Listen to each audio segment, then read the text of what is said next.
গুম খুন সহ ৩ মামলায় ১৫ সেনা কর্মকর্তা কারাগারে, শেখ হাসিনা সহ পলাতকদের হাজিরে পত্রিকায় নির্দেশ দেওয়ার বিজ্ঞপ্তি ট্রাইব্যুনালের।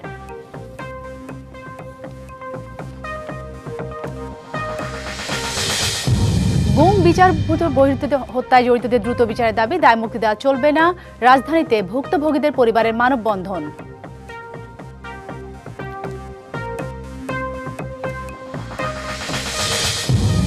অন্তর্বর্তীকে দ্রুত তত্ত্বাবধায়ক সরকারের ভূমিকায় চায় বিএনপি। প্রধান উপদেষ্টার সাথে বিকেলে এনসিপি, সন্ধ্যায় জামায়াতের বৈঠক।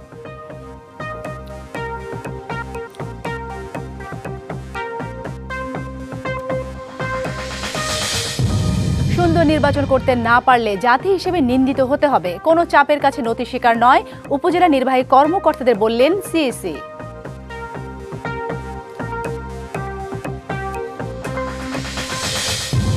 পটুয়াখালীতে জুলাই শহীদের মেয়ে লামিয়া ধর্ষণ আত্মহত্যায় প্ররোচনার মামলায় 2 আসামি 13 বছর করে কারাদণ্ড, একজনের 10 বছর সাজা।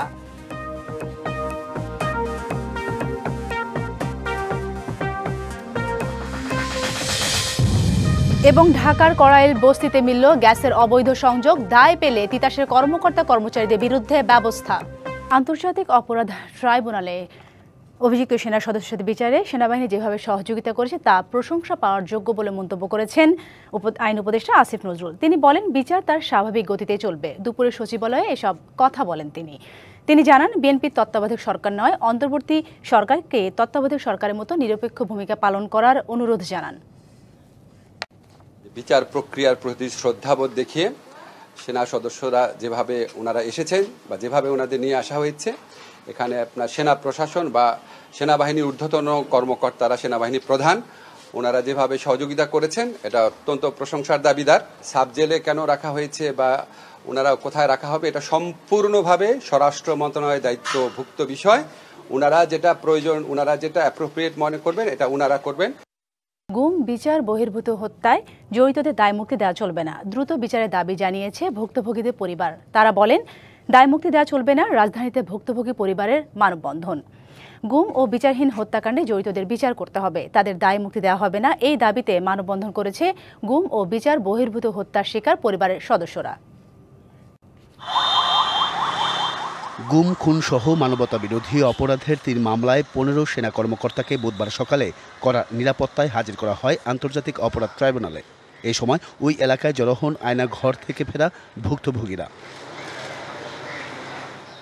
আসামিদের ট্রাইব্যুনালে আনায় স্বস্তির কথা জানান তারা, তবে ন্যায় বিচার না পাওয়া পর্যন্ত লড়াই চালিয়ে যাবেন। রাষ্ট্রীয় ড্রেস পরে রাষ্ট্রীয় প্রতিষ্ঠান থেকে যারা ফ্যাসিস্টদের পক্ষ হয়ে এভাবে গুম খুনে জড়িত ছিল তাদেরকে যাতে এখানে আনতে পারছি, সেজন্য thanks to the government. AC রুমে এনে অফিসার্স মেসের খাবার খাওয়ায় না খাওয়ায় আমাদের যেভাবে রাখা হয়েছিল ওদেরকে ঠিক একইভাবে রাখা হয়। একটা প্রতিষ্ঠানের 999 জন ভালো আর একজন খারাপ, তার জন্য পুরো বাহিনীকে বদনাম রটানো, কুৎসা রটানো কিন্তু কোনো দেশপ্রেমিকের কাজ নয়।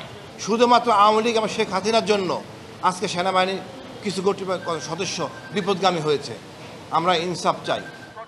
এদিন হাইকোর্টের মাজার গেটের সামনে মানববন্ধন করেন নিখোঁজ ও গুম হওয়া ব্যক্তিদের স্বজনরা। গুম আর বিচার বহির্ভূত হত্যায় জড়িত সবার শাস্তি নিশ্চিতে দাবি তাদের।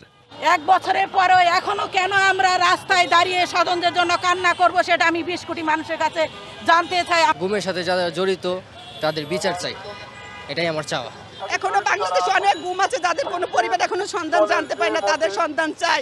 আজকে আবার আমার এখানে এসে কান্না করতে হচ্ছে আমার বাবার সন্তান চাওয়ার জন্য, একটা সার্টিফিকেট পাওয়ার জন্য, ন্যায় বিচারের জন্য। গ্রেফতার সেনা কর্মকর্তাদের ভিআইপি সুযোগ বন্ধ করে সাধারণ জেলে পাঠানোর দাবি জানানো হয় মানববন্ধন থেকে। Ariful Islam, DBC news, Dhaka. অন্তর্বর্তী সরকারকে দ্রুত তত্ত্বাবধায়ক সরকারের ভূমিকায় যেতে হবে বলে মন্তব্য করেছেন বিএনপির স্থায়ী কমিটির সদস্য আমির খসরু মাহমুদ চৌধুরী।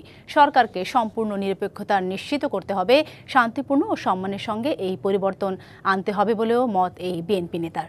প্রেস ক্লাবে মুক্তিযোদ্ধা দলের আলোচনা সভায় তিনি আরো বলেন, নির্বাচনকে প্রশ্নবিদ্ধ করতে পায়তারা চলছে। যেহেতু আর কোনো কেয়ারটেকার সরকার আসবে না নির্বাচনের আগে, এই সরকারকে ইমিডিয়েটলি সহসাই কেয়ারটেকার সরকারের ভূমিকায় অবতীর্ণ হতে হবে। কেয়ারটেকার সরকারের জায়গায় অবতীর্ণ হওয়ার অর্থ হচ্ছে পুরোপুরি নিরপেক্ষ অবস্থানে যাওয়ার কথা বলেছে। বিএনপির প্রতিনিধি দল দেখা করে আসার পরদিনই অন্তর্বর্তী সরকারের প্রধান উপদেষ্টা ডক্টর মোহাম্মদ ইউনূসের সঙ্গে বৈঠক করতে যাচ্ছে জাতীয় নাগরিক পার্টি ও জামায়াতে ইসলামী। রাষ্ট্রীয় অতিথি ভবন যমুনায় বিকেল 5:15টায় প্রধান উপদেষ্টার সাথে সাক্ষাৎ করবে এনসিপির প্রতিনিধি দল। আর জামায়াত নেতাদের সাথে ডক্টর ইউনূসের বৈঠক হবে সন্ধ্যায় 6টায়। দলটির পক্ষ থেকে জানানো হয়, নায়েবে আমির ডাক্তার সৈয়দ আবদুল্লাহ মোহাম্মদ তাহেরের নেতৃত্বে 5 সদস্যের প্রতিনিধি দল বৈঠকে যোগ দেবেন। বৈঠকে চলমান রাজনৈতিক পরিস্থিতি, জুলাই জাতীয় সনদ বাস্তবায়ন প্রক্রিয়া সহ নানা বিষয়ে আলোচনা হতে পারে। রাজধানী করাইল বস্তিতে জলাশয়ের পানির পাইপলাইনে মিলল গ্যাসের অবৈধ সংযোগ। তিতাসের অভিযানে বেরিয়ে এসেছে এমন তথ্য। এ সময় তিতাসের ব্যবস্থাপনা পরিচালক শাহনিয়াজ পারভেজ অবৈধ সংযোগের বিরুদ্ধে কঠোর হুঁশিয়ারি দিয়ে বলেন, এর সাথে জড়িতদের চিহ্নিত করার কাজ চলছে। দায় পেলে তিতাসের কর্মকর্তা কর্মচারীদের বিরুদ্ধে ব্যবস্থা নেওয়া হবে। পানির পাইপলাইন মনে হলেও এগুলোতে পানি সরবরাহ করা হয় না। লেকের পানির নিচে থাকা এসব পাইপলাইনে আসে অবৈধ গ্যাস। রাজধানীর অন্যতম বড় বস্তি করাইল এলাকায় বেশিরভাগ গ্যাস লাইন এরকম। যখন চরম গ্যাস সংকটে ভুগছে দেশ, তখন খোদ রাজধানীতেই এমন অবস্থা। লাখ লাখ মানুষ গ্যাস ব্যবহার করছে অবৈধভাবে। সরকারের কোষাগারে নয়, এই অর্থ যাচ্ছে প্রভাবশালীদের পকেটে। এটা পিছনে বড় মাফিয়া শক্তি, এবং বাংলাদেশের অন্যান্য সব মাফিয়া শক্তির মতোই আমরা দেখেছি যে তাদের পিছনে যদি শক্তিশালী ক্ষমতাবান যদি কেউ না থাকে, তারা কিন্তু এটা করতে পারে না। অভিযোগ আছে এই সিন্ডিকেটের সাথে জড়িত তিতাসের কর্মকর্তারাও। তবে সংস্থাটির ব্যবস্থাপনা পরিচালক জানান, জড়িতদের কাউকে আর ছাড় দেওয়া হবে না। বেশ কিছু অবৈধ সংযোগ এই করাইল বস্তি এলাকায় গিয়েছে। সেটা অনেক দিনের একটা অ্যাকচুয়ালি সমস্যা বলবো কি, এটা একটা ব্যাধির মতো। তো এর পিছনে কারা আছে, দেখা যাচ্ছে যে এর মধ্যে একটা চক্র কাজ করছে। সেই চক্রদের আমরা আইডেন্টিফাই অলরেডি করেছি। কিছু সময় হলে একদম জিনিসগুলো তাদেরকে আইনের আওতায় নিয়ে আসবো এবং সর্বোচ্চ পর্যায়ে পর্যন্ত আমরা যাব। এর আগে গুলশান করাইল বনানী এলাকায় গ্যাসের অবৈধ সংযোগ বন্ধে গুলশান সোসাইটির সাথে সচেতনতামূলক কর্মসূচি পালন করে তিতাস। এ সময় স্থানীয়রা জানান, দীর্ঘদিন ধরে অবৈধ সংযোগের জন্য গ্যাস সংকটে ভুগছেন এই এলাকার বৈধ গ্রাহকরা। Yusuf Rana, DBC news, Dhaka. ফেব্রুয়ারিতে ত্রয়োদশ জাতীয় সংসদ নির্বাচন। সারা দেশ প্রস্তুত হচ্ছে একটি অবাধ, সুষ্ঠু ও গ্রহণযোগ্য নির্বাচনের জন্য। কি ভাবছেন সাধারণ মানুষ থেকে শুরু করে আগামী জনপ্রতিনিধিরা, সে কথা জানাতে ডিবিসি নিউজ ইলেকশন এক্সপ্রেস ছুটে যাচ্ছে সব সংসদীয় আসনে। এখন রয়েছে সংসদীয় আসন 57, রাজশাহী 6। ডিবিসি ইলেকশন এক্সপ্রেস আমরা এখন আছি রাজশাহী 6 আসনে, চারঘাট উপজেলা নিয়ে গঠিত। এই আসনটিতে মোট ভোটার 3,53,000। এখানে আমাদের সাথে অতিথি হিসেবে আছেন জেলা বিএনপির আহ্বায়ক আবু সাইদ চাঁদ। আপনাকে স্বাগত জানাচ্ছি। সব জায়গায় প্রচার হচ্ছে যে আপনি দলীয় হাইকমান্ড থেকে এই আসনে মনোনয়নের বিষয়ে একটা গ্রিন সিগন্যাল পেয়েছেন, এটি একটু বলবেন। হ্যাঁ, আমি এর আগে এক সাক্ষাৎকারে আপনার পার্টি অফিসে আমাকে বলা হয়েছে যে এই এলাকার তুমি ইলেকশন করো, এটা সাহেব নিজে আমাকে বলেছে এবং আমি আশাবাদী এবং পরবর্তীকালে কেন্দ্রীয় নেতা যারা ছিল তাদের মাধ্যমে জিনিসটা ক্লিয়ার হয়েছে আর কি, যে আসলে আমি, এবং আপনারা জানেন, আপনারা অতীতেও জানেন যে 2018 সালে এই সিটে আমি নমিনেশন পাইছিলাম। এখানে ধানের প্রতীক হিসাবে যখন আমি ভোট করতে পারলাম না, উপজেলা পরিষদের ভোটের কারণে এখানে যখন বাধা হলো, তারপরেও কিন্তু এখানে কোনো আমার এগেনস্টে কোনো ক্যান্ডিডেট দেওয়া হয়েছিল না। এই জন্যে আমি আশাবাদী এবং দলেও আশা দিয়েছে, সেই হিসাবে এই এলাকাতে আমি ইলেকশন করব ইনশাল্লাহ।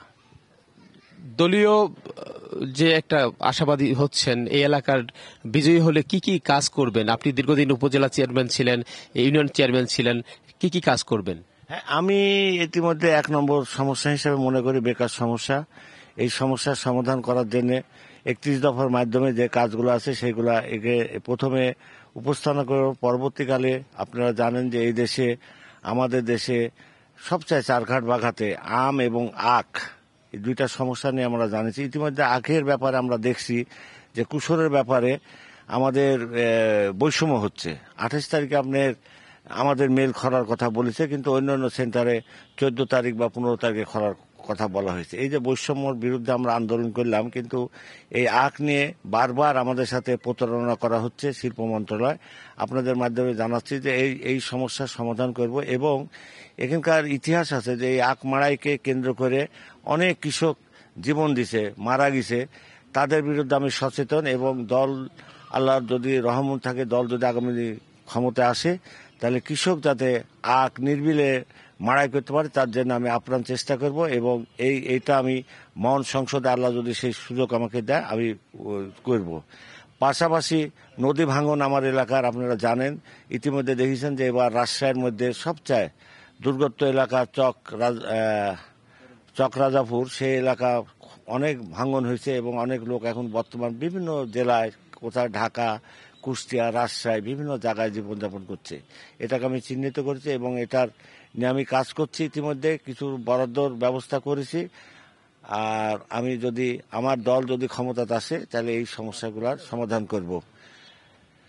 আপনি এই এলাকায় একটা বিষয় আপনাকে বলি যে এই এলাকায় আপনারা জানেন যে ইন্ডিয়ান লোক অনেক, তাদের আমাদের প্রয়াত কবির হোসেন যখন এখানকার এমপি ছিল তাদের মাধ্যমে কিছু জমি রেজিস্ট্রি করা হয়েছিল, বাকি রেজিস্ট্রিগুলা এখনো করা হয়নি। তা আমরা চেষ্টা করবো এই জমিগুলা যাতে আমরা সুষ্ঠুভাবে রেজিস্ট্রি করে দিতে পারি সরকারের কাছ থেকে, সেই বিষয়ে এটাকে আমি প্রাধান্য দিছি। ধন্যবাদ। আমরা কথা বলছিলাম জেলা বিএনপির আহ্বায়ক আবিউস সাইদ চাঁদের সঙ্গে। তিনি এই আসন থেকে আগামীতে সংসদ নির্বাচন করবেন এবং CSRM-DBC ইলেকশন এক্সপ্রেস এখন 4 ঘাটে, রাজশাহী 6 আসনে, এরপরে থাকবে রাজশাহী 4 আসনে বিকেল 5টায়। সে পর্যন্ত ডিবিসি নিউজের সঙ্গেই থাকুন। অজ্ঞাত ব্যক্তির মরদেহের পরিচয় খুঁজতে গিয়ে অটোরিকশা ছিনতাই চক্রের সন্ধান পেয়েছে police bureau of investigation PBI। হত্যায় জড়িত 2 জনকে গ্রেপ্তারের পর সংস্থাটি বলছে অটো ছিনতাই করতে হত্যায় সংগঠিত করে আসামিরা। সকালে PBI ঢাকা জেলা কার্যালয়ে প্রেস ব্রিফিংয়ে সংস্থাটির পুলিশ সুপার কুদরত-ই-খুদা বলেন, গেল মাসে দক্ষিণ কেরানীগঞ্জে একটি ডোবা থেকে অজ্ঞাতনামা ব্যক্তির মরদেহ উদ্ধার করে পুলিশ। সেই মরদেহ পরিচয় শনাক্ত করতে গিয়ে ছিনতাই চক্রের তথ্য পায় PBI। কুদরত-ই-খুদা জানান, মৃত জালাল উদ্দিন অটো চালানোর আড়ালে ছিনতাই করতেন। নুরু শেখ তার সহযোগী।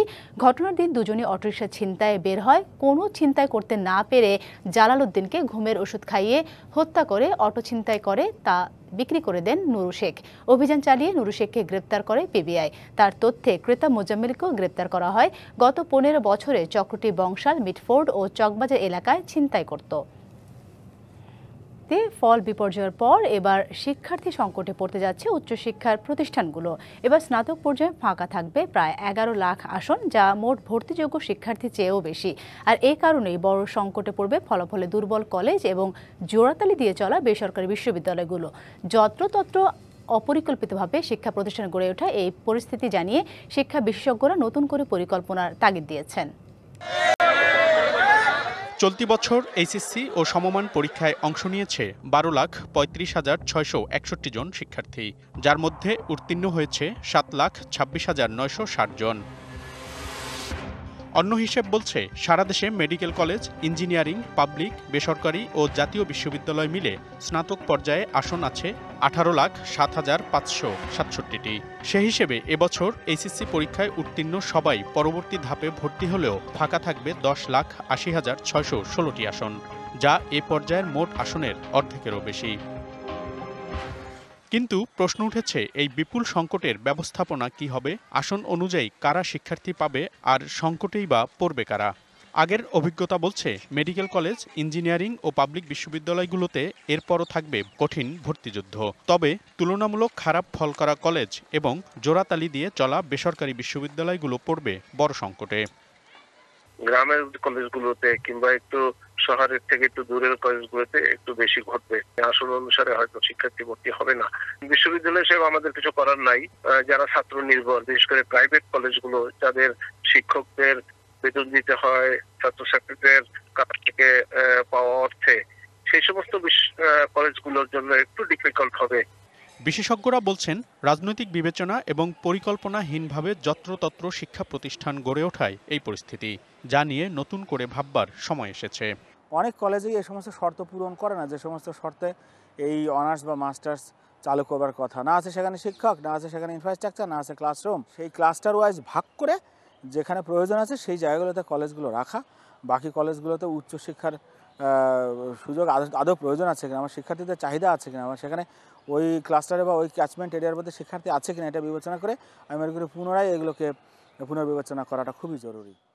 উচ্চশিক্ষা প্রতিষ্ঠানগুলোকে শৃঙ্খলার মধ্যে আনতে না পারলে শিক্ষার্থী সংকটের পাশাপাশি উচ্চশিক্ষার মান আরও তলানিতে নামবে বলেও মত বিশেষজ্ঞদের। প্রাইভেট বিশ্ববিদ্যালয়ের ক্ষেত্রেও আমি মনে করি যোগ্যতার ক্ষেত্রে কোনো মার্সি না করে, কারণ মনিরুল সোহাগ, ডিবিসি নিউজ, ঢাকা।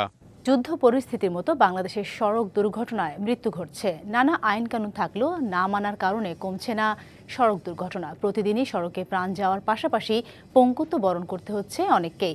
যাত্রী কল্যাণ সমিতির সবশেষ প্রতিবেদন বলছে, গত এক যুগে সড়কে ৬৭,৮৯০টি দুর্ঘটনা ঘটে। এতে ১,১৬,৭২৬ জন নিহত ও ১,৬৫,০২১ জন আহত হয়েছে। এমন বাস্তবতায় পালিত হচ্ছে নিরাপদ সড়ক দিবস। এমন বেপরোয়া গতিতে সড়কে চলছে বাস, কে কাকে ছাড়িয়ে যাবে চলে এমন উন্মাদনা। নিয়মের তোয়াক্কা না করে মোটরসাইকেলেও চলে রেসিং। সড়কে গতি নির্ধারণ করা থাকলেও মানেন না বেশিরভাগ চালক।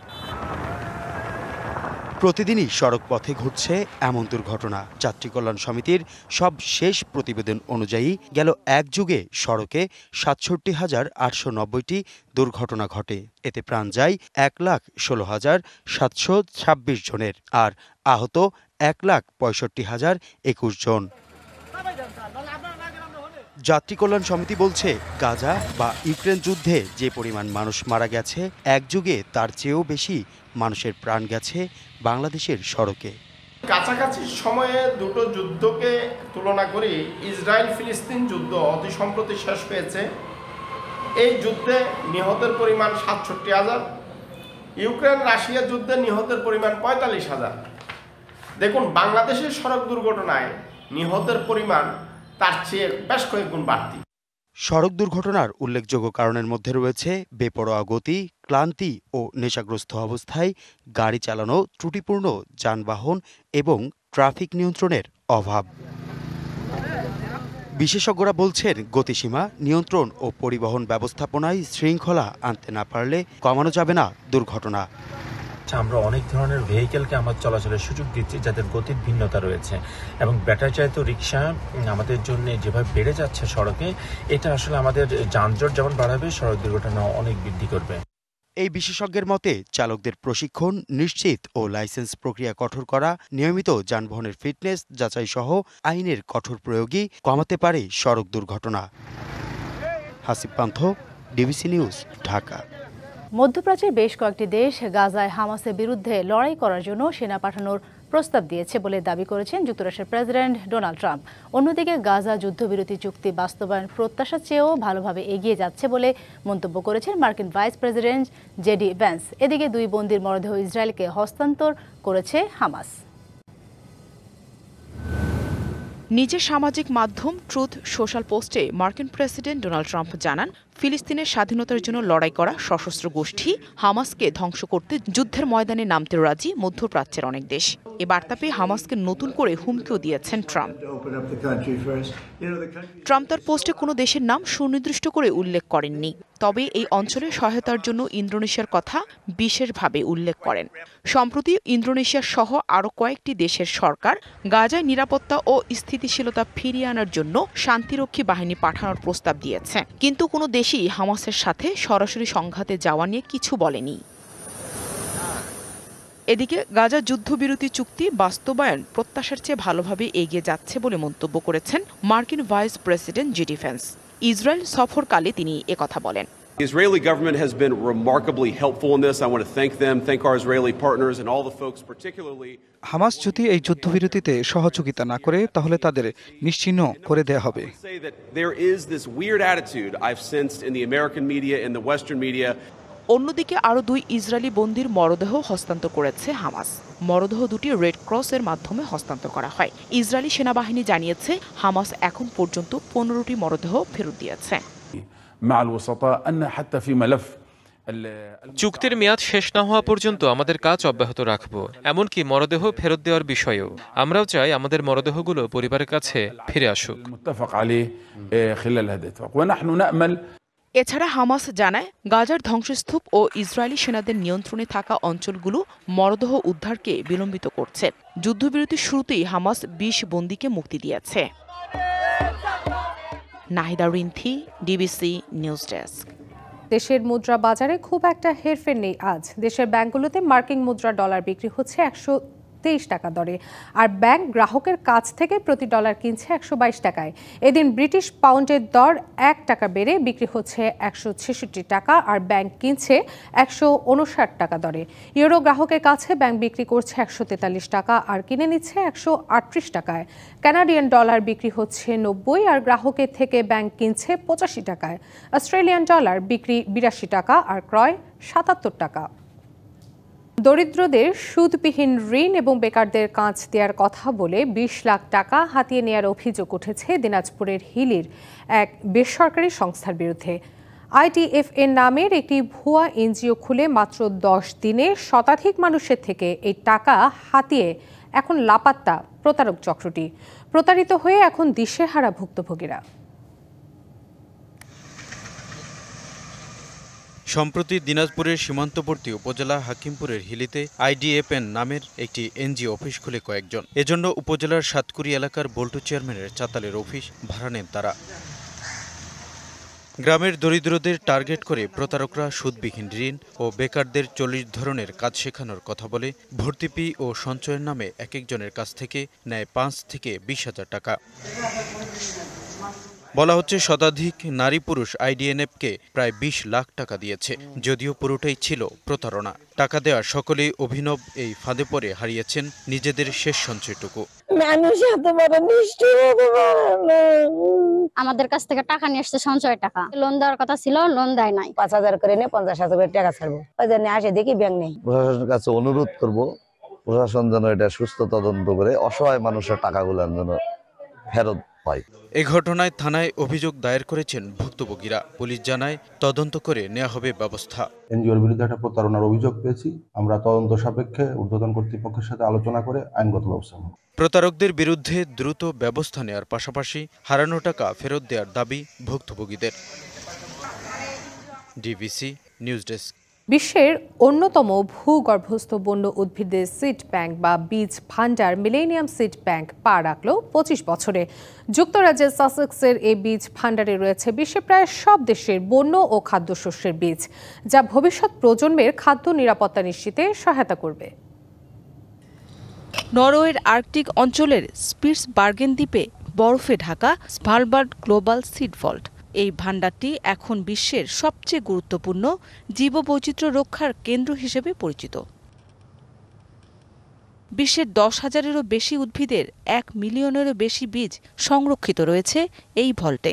জলবায়ু পরিবর্তন, যুদ্ধ বা প্রাকৃতিক দুর্যোগে যদি কোনো দেশের ফসল বিলুপ্ত হয়, সেখান থেকে আবার তা উৎপাদন সম্ভব। এখানে 40,000 উদ্ভিদ প্রজাতির অন্তত 1 লাখ বীজ সংরক্ষিত আছে। আমরা শুধু খাদ্য নয়, ভবিষ্যতের জন্য জিনগত বৈচিত্র্য সংরক্ষণ করছি। আশা করি যে কোনো পরিস্থিতিতে এটা টিকে থাকবে। বিশ্বের অন্যতম বড় ভূগর্ভস্থ বন্য উদ্ভিদের বীজ ভান্ডার যুক্তরাজ্যের সাসেক্সের মিলেনিয়াম সিড ব্যাংক, যেখানে রয়েছে 2.5 বিলিয়ন বীজ। 25 বছর পূর্তিতে নতুন করে সংযোজন করা হয়েছে আফ্রিকা ও দক্ষিণ এশিয়ার বেশ কয়েকটি গুরুত্বপূর্ণ শস্যের বীজ। বিশেষজ্ঞরা বলছেন এই উদ্যোগ জলবায়ু সংকট মোকাবিলায় একটি আশার আলো। কয়েক দশক ধরে বহু বন্যপ্রাণী ও উদ্ভিদ এরই মধ্যে বিলুপ্ত হয়ে যাচ্ছে। এজন্য আমরা বীজ সংরক্ষণে এখন আরও বেশি সচেতন। বিশ্বজুড়ে যখন প্রাকৃতিক দুর্যোগ আর উষ্ণতা বাড়ছে, তখন এমন একটি সমৃদ্ধ বীজ ভল্ট ভবিষ্যতের খাদ্য নিরাপত্তার নিশ্চয়তা হিসেবে গুরুত্বপূর্ণ ভূমিকা রাখবে বলে মত বিজ্ঞানীদের। মৌসুমী শান্তা, ডিবিসি নিউজ ডেস্ক।